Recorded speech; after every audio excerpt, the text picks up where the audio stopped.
One of our first and largest problems that we have in Cardano is Cardano users aren't using Cardano DeFi.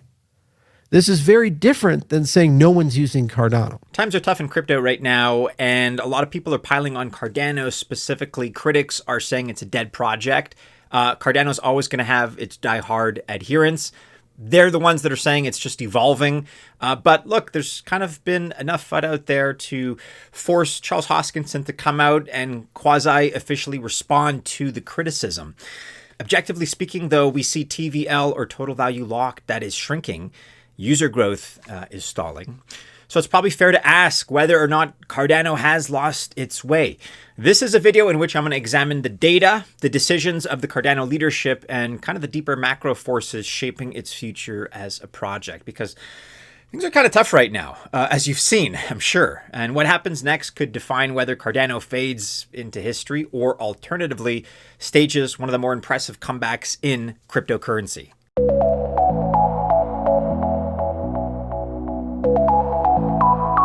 Welcome to the channel. My name is Maddie, and this is Altcoin Buzz. All the best of luck if you choose to invest, okay? I wish you well. Just remember that I'm not a financial or investment advisor, nor is this video official financial or investment advice. So really the main criticism that's been levied against Cardano, and like I said, is criticism surrounding its DeFi usage and TVL numbers, total value locked. They're not good right now. No matter which camp you're in, I think that's almost an objectively, fair statement. Charles Hoskinson came out and defended Cardano, and that's kind of what you would expect from any CEO or founder that cares about their project. One of our first and largest problems that we have in Cardano is Cardano users aren't using Cardano DeFi. This is very different than saying no one's using Cardano. Cardano has a fertile ecosystem. There's a lot of people floating around. There's a lot of people who hold ADA, who have Cardano wallets, who have been in our ecosystem, many cases more than 5 years. Hoskinson points out that the low TVL on Cardano is not primarily a technical limitation. Instead, he's actually pointing the finger at user behavior and a coordination problem. I don't think that's the best look as far as a defense, but that's more or less what he said. According to Charles, a lot of ADA holders are staking or holding. That's always typically been the case. That is, instead of actively using DeFi protocols on Cardano, it is a very staking heavy community. And just by the numbers here, and for the record, Cardano ranks today, it's number 24 among all DeFi chains here, according to DeFi Llama. That is ranked by TVL. Again, all chains. The current TVL is about $240 million. But if you compare that to other L1s, that is not great as a number, unfortunately. And going back to earlier in the year, January of 2025, Cardano's TVL was at about $650 million. That's about 2.5 times higher from where it sits now. Still a far cry from $1 billion, but it was in a healthier state in January, less than a year ago. And that's even further away from the $5 to $10 billion in TVL that Hoskinson has publicly stated he thinks Cardano can get. If you think about this, just for context, Sui's TVL is about $1.6 billion, and Sui's only 2 years old as a project. Solana's TVL is about $10 billion. Ethereum's TVL sits at about $80 billion.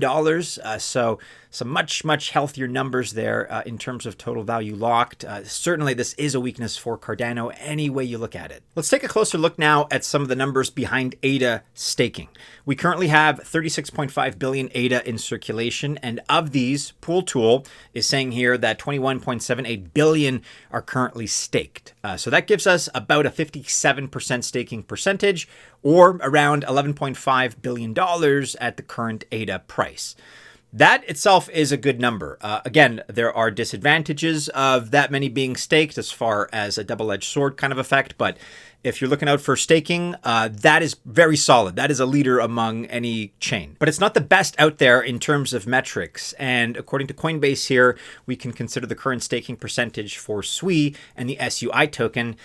That purportedly is 75%. So Cardano is good, but it's certainly not the best when it comes to this metric, even though we kind of think of ADA, staked ADA, as the bread and butter of the Cardano project. 1.3 million people participating in either governance or staking in Cardano. And we have more than 15 billion ADA, dollars worth of ADA participating in that. We don't get to count that in our TVL. Ethereum does get to count that, as do others. but we don't get to count that. And nobody seems to count those users. So he says there's minimal on-chain adoption, only 19,000 daily active users. So we have 1.3 million people using it, but we don't get to count those people, but we count the anemic DeFi side of Cardano. However, Hoskinson here is arguing that all staked ADA are not necessarily part of the TVL. It's not an argument that holds. I don't really know why he said that. In general, native stake tokens don't count towards TVL. The primary purpose of TVL is quite often to measure assets locked within dApps. So that includes the broader DeFi ecosystem built on top of a chain. However, that excludes the base layer consensus mechanism itself. However, assets locked in liquid staking protocols are typically included in that protocol's TVL numbers, meaning that these do contribute to the overall TVL of a chain's DeFi ecosystem.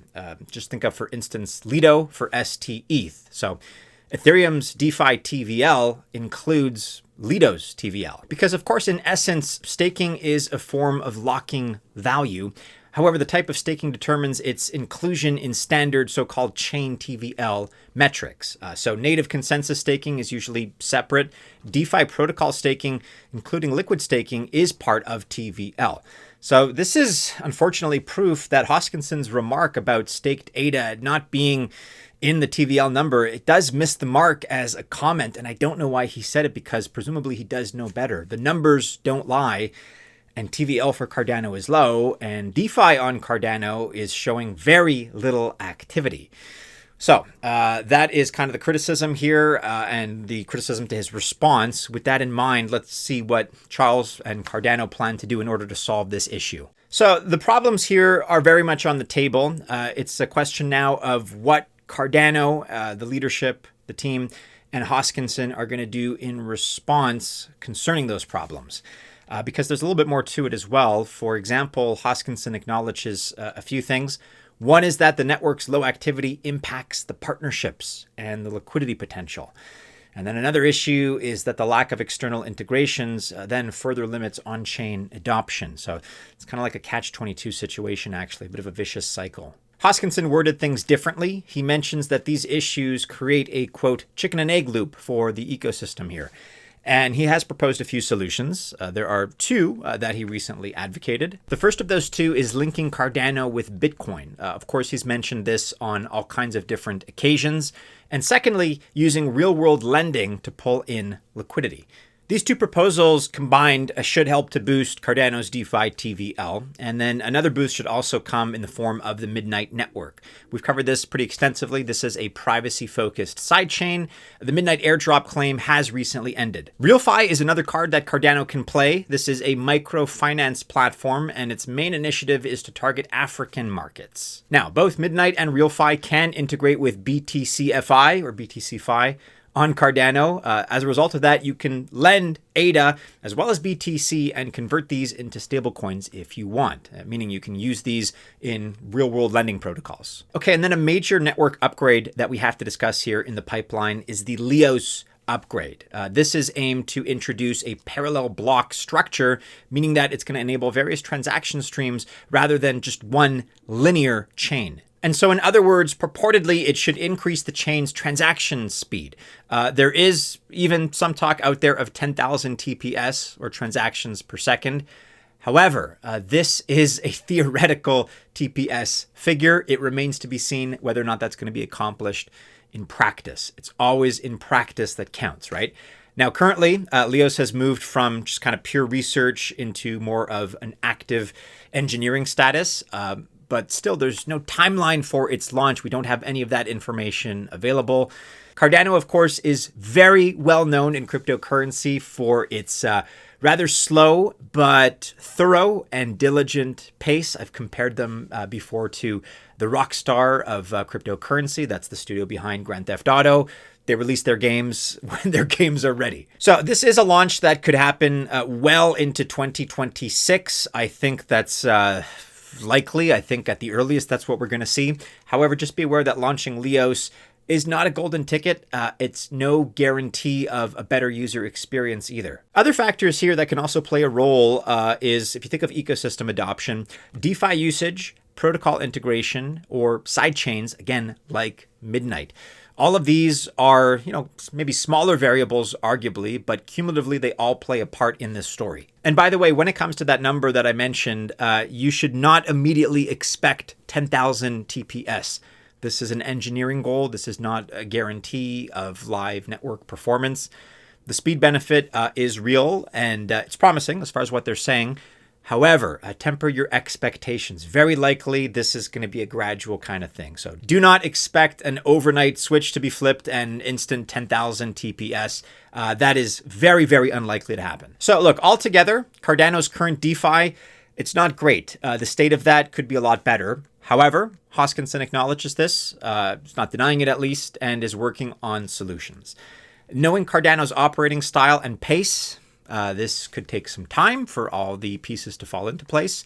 So from that point of view, the current ADA price of about 50 cents is not great. Obviously, it's not encouraging, but does represent a good entry if you're looking at the medium to long term. The question really is, can Hoskinson move the Cardano crowd to become active DeFi users? That's a bigger and broader question. Can he save Cardano from becoming a dead chain? Despite some very harsh criticisms when it comes to Cardano that we've been seeing as of late, I am of the firm opinion that Cardano is not dead, but it is seemingly kind of in this transitional phase. TVL and DeFi activity are undeniably low, but the core infrastructure, the user base, and development pipeline do remain strong, and Hoskinson's solutions require adoption and coordination, not just technology, not just theory, right? If liquidity and real usage return, Cardano still has room to recover and evolve and have its best days. Let me know what your point of view is on Cardano. This has always been a favorite in terms of the project on Altcoin Buzz. ADA has always been really beloved, going back for years and years, but it is facing its challenges. We have to acknowledge that. Let me know if you think Cardano has the power to turn things around, and whether or not Hoskinson can pull something out of his hat to make the chain a little bit livelier, I suppose, a little bit more relevant. Let me know in the comments below, and also be sure to join our discussions on X and on Discord. You can find links to those in the description of this video.